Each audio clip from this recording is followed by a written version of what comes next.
Hi there, welcome to this presentation as part of the 5G Enabling Technologies of OCNC 2021. My name is Adriana Fernandez. I am a senior researcher at I2CAT Foundation, an innovation and research center located in Barcelona, Spain. And for the next 15 minutes, I will be discussing the main aspect of our work entitled Multi-Party Collaboration in 5G Networks via DLT-enabled Marketplaces, a Pragmatic approach, that has been done in the scope of the European project 5G Zorro. Before jumping thoroughly into the details of our proposal, I would like to start with a bit of the background that motivates this research work, which starts from the analysis that to fully cope with the stringent requirements of innovative 5G and beyond use cases, legacy networking scenarios constrained to a single administrative domain fall short. Instead, end-to-end pervasive services need to be composed of resources coming from different providers, each one with certain capabilities, characteristics, and geographical footprint. Such heterogeneous and multi-stakeholder 5G ecosystem impose high requirements to current business model and traditional management system. To overcome this, transparent and trusted framework are envisioned to enable service and infrastructure providers to advertise, negotiate, and acquire in real time 5G resources and services that may be distributed over different geographical areas. In this context, emerging distributed layer technologies that do not rely on pre-established truths and allow agile business settlement via smart contracts represent a unique opportunity to address these challenges. However, in the revised literature, there is still a lack of framework supporting this multi-party collaboration in dynamic 5G ecosystem. Therefore, this paper presents a novel DLT-enabled marketplace that allows the implementation of multi-party 5G service chain by allowing stakeholders the trading of heterogeneous resources and services in order to facilitate the establishment of fully pervasive services across different domains while also ensuring the distributed security, trust, and required automation. The 5G Zorro project aims at facilitating multi-party collaboration in dynamic 5G environments where operators and service providers often need to employ third-party resources to satisfy a contract. To achieve this, the proposed marketplace allows providers to make the resource available for sharing by advertising them through the 5G marketplace, and also enable the acquisition of the different offers that represent a variety of exposed telco digital assets that can include individual resources such as infra components, BNF, CNF, but also composed bundle in the form of services and slices. This figure shows the main internal components of the marketplace, while it also illustrates the governance platform and supporting distributed layer technology as key pillars with which the marketplace needs to interact. Regarding the use of DLT and smart contract, as mentioned before, they are leveraged by the marketplace platform to advance legacy systems that need a single trusted entity, allowing stakeholders to converge on a mutual trust.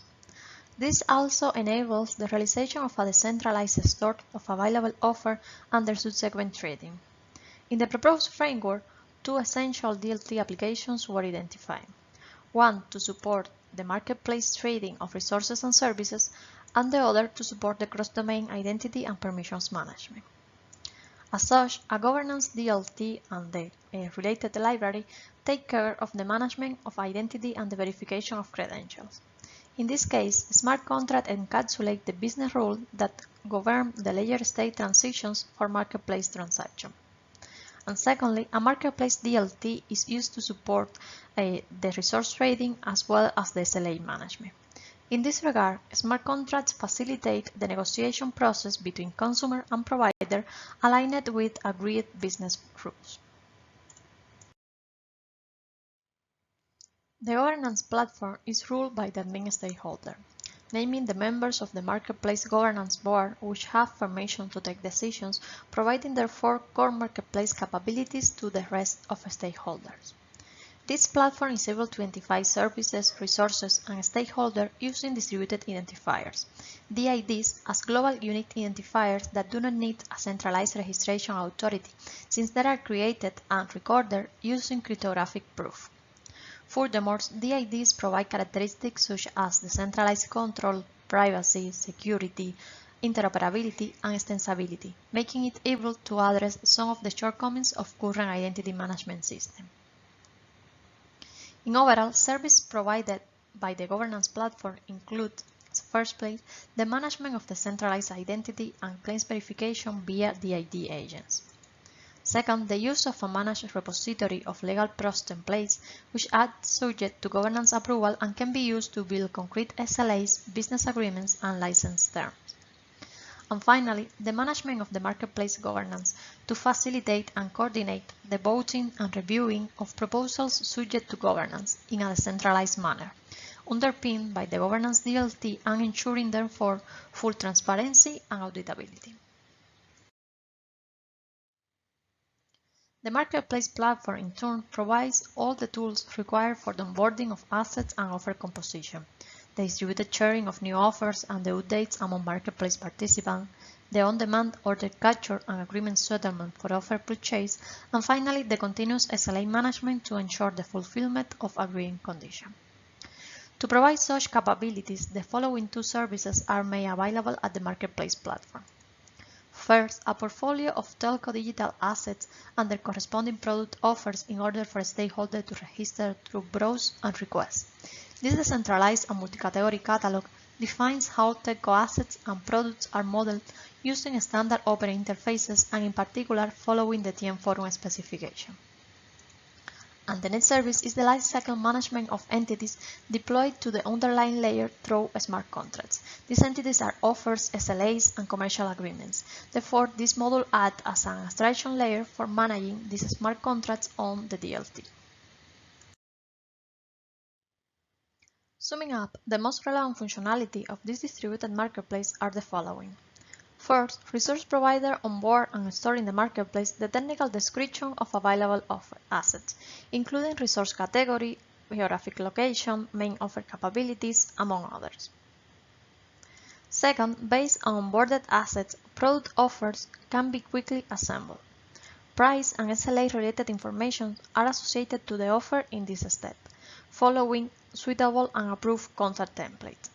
Resulting product offers are then deployed and committed into the layer. Next, DLT announced product offers are retrieved by all the participants. Considering, for instance, the case of a new offer, data exchange via the layer is obtained and stored, leaving it available for future lookup requests at each participant instance. And finally, advertised product offer can be discovered and used to place a request, which is translated as a new date to the associated smart contract. This new record triggers a feasibility check that is delegated to the resource management entity at the provider domain to confirm whether the associated resource can still be delivered.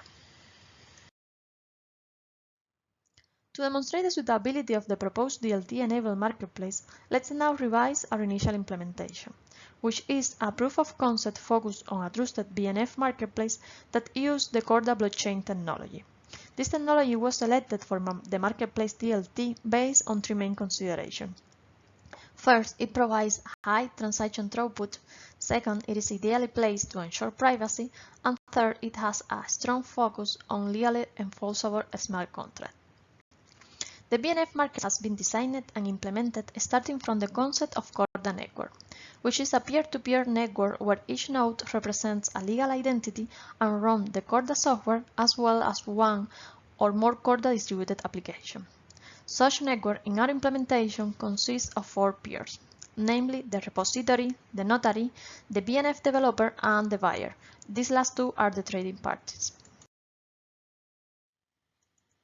More in details, the repository is the entity to which all other peers on the network communicate to perform marketplace operation.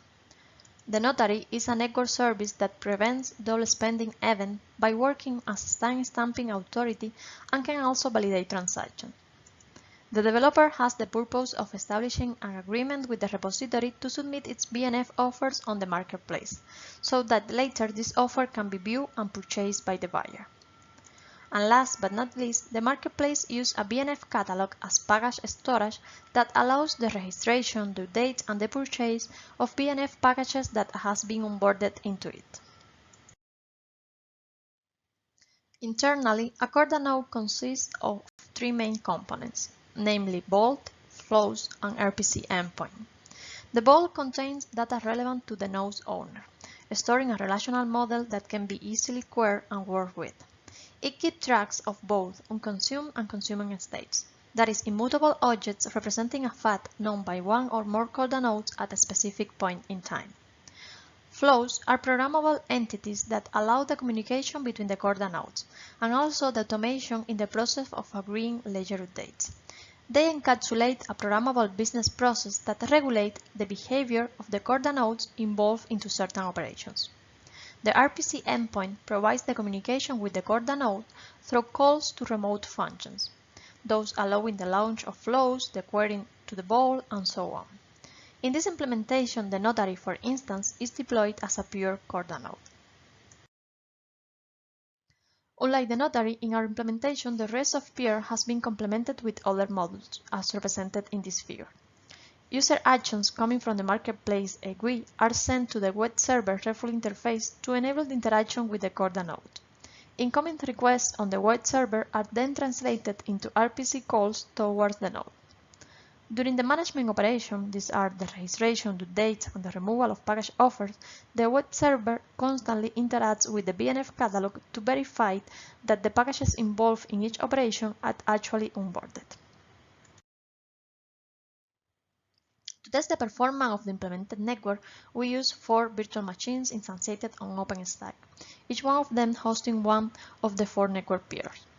The methodology used for collecting the measurements consisted of inserting into the layer a first set of offers that were gradually increased by the same number up to reaching more than 4,000 offers registered in the ledger.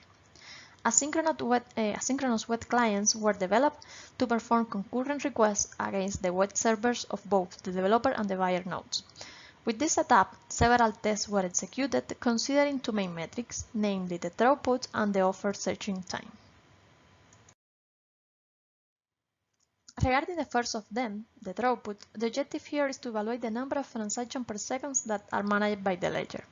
As depicted in the figure, the registration and update operations present an increasing linear trend, demonstrating that the insertion of new offers is not influenced by the number of submitted requests nor by the number of states already present on the ledger.